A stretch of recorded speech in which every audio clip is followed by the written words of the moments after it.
Deni Avdija just had his best game of the season, so let's break it down and see how he was able to score. Some of the things that he does on the court you can do as well so that you can score more points. So let's get down, let's check him out really quickly. If you want to be able to shoot the ball from further away, make sure to go check out the shooting workout that is down in the description below. And if you like this app, it's called Coacheseye. You can grab it for yourself down in the description below as well.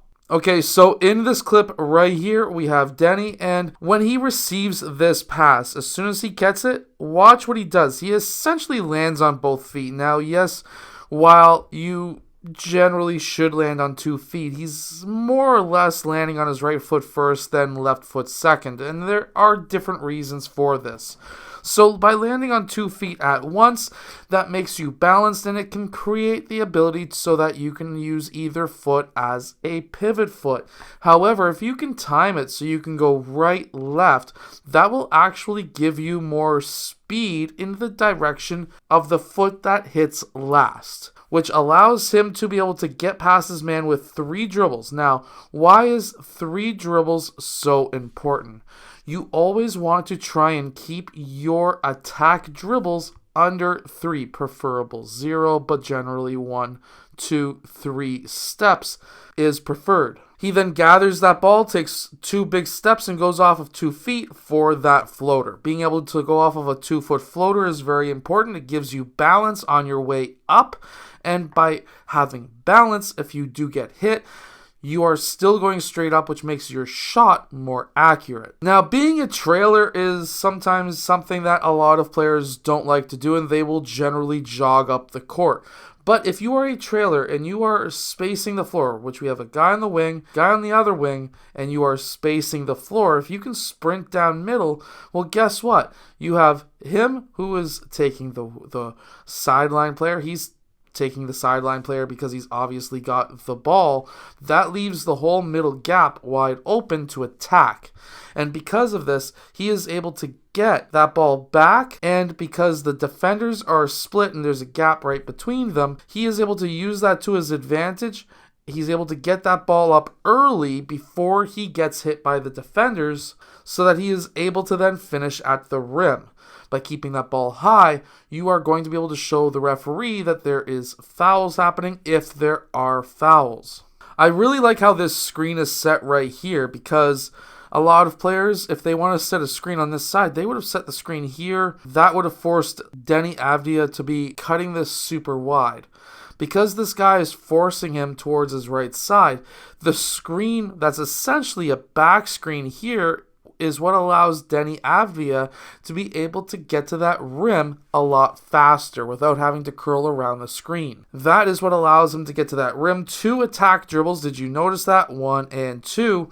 And then he gets that ball nice and high once again, so that it is very hard to be able to block or at least contest, in my opinion. And of course, shooting is very important. As long as you get your elbow, shoulder, and ball all in one line towards the rim, you're generally going to have a straight shot, which is what you really want. Now, watch this spacing right here. Deni Avdija is in the post. Whether you are in the low or high post, it doesn't matter if your man does a baseline drive. There is one thing you have to do. If you are in the low post, you lift to the high post so that he has the open lane. If your man drops off and plays help, that allows you to be wide open. However, if you are in the high post, your man is still going to help off. That's just in human nature. Whether he's supposed to or not is another thing, but if he is to drop, which he shouldn't be because it should be this guy, he drops, he moves over, we're all set and good. But it didn't happen that way. It never happens that way because human nature dictates that you are the closest man you help off. That's just how brains work. If you are to lift from that elbow, that high post, to the 3-point line, that's going to allow you to be absolutely wide open, and that is exactly what we see happen right here for the open 3-point shot. Moving off ball, understanding how defenses work, allows you to get an open 3-point shot in this circumstance. And I'm not going to lie, I really do like the shot form that he has.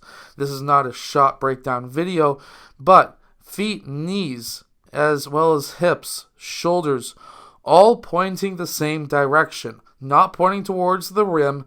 That doesn't matter. All in a straight line. The whole body is in a straight line, and then the shoulder, elbow, and ball are all in line with the basket. This is what makes his shot consistent. It also helps that he has a pretty good release. The elbow is at forehead height. He does bring his arm down quickly, but that doesn't necessarily matter as long as he holds some kind of a form for a few milliseconds. The ball has a nice high arc, and of course it's got a good drop. I should probably do a shot breakdown video of Deni Avdija, so comment down below and tell me if I should. Now here he uses the screen, or at least denies the screen, and when he's attacking, there's a few things that he does extremely well. If we actually zoom in a little bit here, he gets his shoulders lower than the defenders. This is going to give him power and balance, and being able to have leverage on this defender. Next, when he's attacking, he's getting his shoulder into the abdomen of that defender. This is essentially clearing him out of the way. There is nothing that defender can do. If he tries to reach in, it's a foul. So he is in retreat mode. There is nothing he can do right now.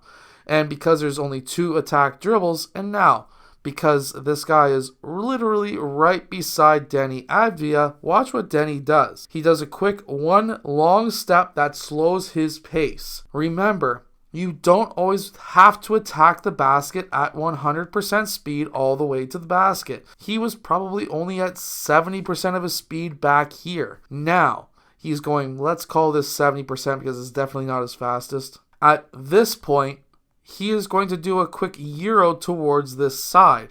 However, because he puts the brakes on, he goes from 70% this way to now maybe 5% this way. And that's exactly what we see right here. And again, he's able to get his shoulder, elbow, and ball in line so that he is able to get that shot off. I hope that this video has helped you become a better basketball player. Make sure to go check out my shooting workout that is down in the description below if you are looking to be able to shoot the ball from further away.